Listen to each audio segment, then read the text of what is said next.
Welcome to టీ10 నేను రేవతి. మహారాష్ట్ర తదుపరి ముఖ్యమంత్రి ఎవరన్నది ఇంకా తేలలేదు. ఈ నేపథ్యంలో ఆసక్తికర విషయం ఒకటి ఇప్పుడు వెలుగులోకి వచ్చింది. సీఎం పదవి దక్కని పక్షంలో షిండే వర్గం ప్లాన్ బి రెడీ చేసుకున్నట్లు తెలిసింది. 4 రోజులుగా ఈ అంశంపై తీవ్రంగా చర్చ నడుస్తోంది. గత శాసనసభ గడువు ఈ నెల 25న ముగిసినప్పటికీ కొత్త ప్రభుత్వ ఏర్పాటుపై మహారాష్ట్రలో ఇంకా స్పష్టత రాలేదు. ముఖ్యమంత్రిగా ఎవరు బాధ్యతలు చేపట్టాలన్న దానిపై సందిగ్ధత కొనసాగుతోంది.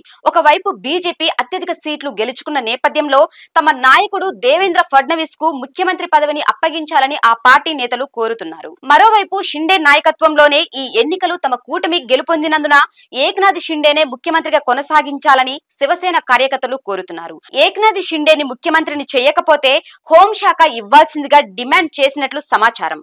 ఈ నెల 25న అర్ధరాత్రి దేవేంద్ర ఫడ్నవీస్ తో షిండే వర్గం నేతలు జరిపిన సమావేశంలో ఈ డిమాండ్ ను ప్రస్తావించినట్లు తెలిసింది. ఈ మేరకు సంబంధిత వర్గాలను ఉటంకిస్తూ జాతీయ మీడియాలో వరుస కథనాలు వస్తున్నాయి. దీంతో పాటు మరికొన్ని వార్తలు కూడా ప్రచారంలో ఉన్నాయి. 2 రోజుల క్రితం దేవేంద్ర ఫడ్నవీస్ కు జాతీయ స్థాయిలో కీలక పదవి వస్తుందని ప్రచారం జరిగింది. తాజాగా మరో అప్డేట్ బయటకు వచ్చింది.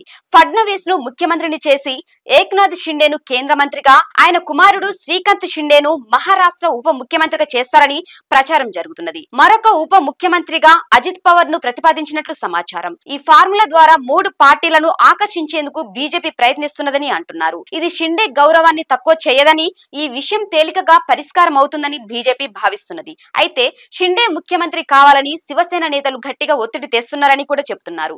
కాగా ఇటీవల జరిగిన అసెంబ్లీ ఎన్నికల్లో మహాయుతి కూటమి భారీ విజయం సాధించిన విషయం తెలిసిందే.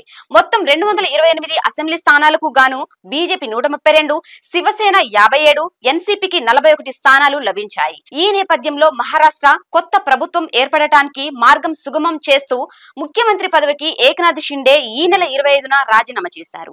కొత్త ముఖ్యమంత్రి బాధ్యతలు చేపట్టే వరకు అపధర్మంగా కొనసాగాలని గవర్నర్ సిపి రాధాకృష్ణన్ షిండేను కోరారు. ఇది వాల్టి న్యూస్. చూస్తూనే ఉండండి టీ10.